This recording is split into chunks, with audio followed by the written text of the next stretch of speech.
राजन, अन्नपूर्णा ताईंना म्हणावं, तुम्ही काही काळजी करू नका. अहो, देवीनेच उजवा कौल दिलाय.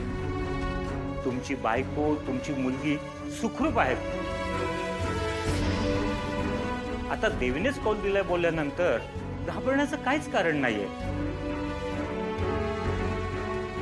धन्यवाद गुरुजी. अहो, धन्यवाद माझे कसले मानता?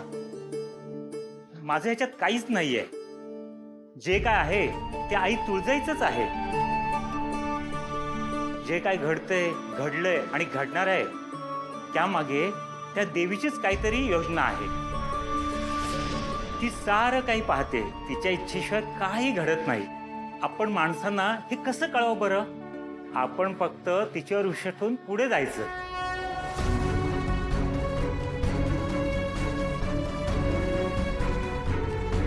आणि तसंही अन्नपूर्णाताईंना नेहमी चांगलाच कौल मिळतो. त्यांच्या प्रार्थनेला नेहमी चांगलंच फळ मिळतं. अहो, त्यांच्यावर नक्कीच देवीचा हात आहे. मग कसली काळजी करता म्हणावं?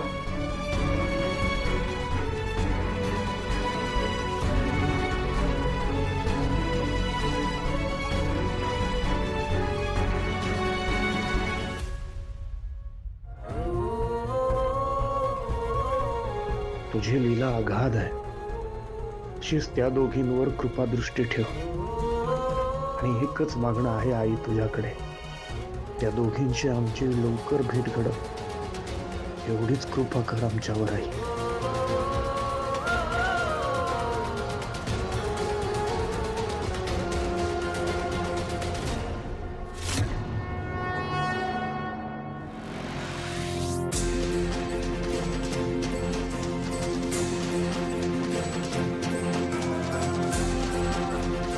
देवी आई, तुझी महिमा अगाध आहे.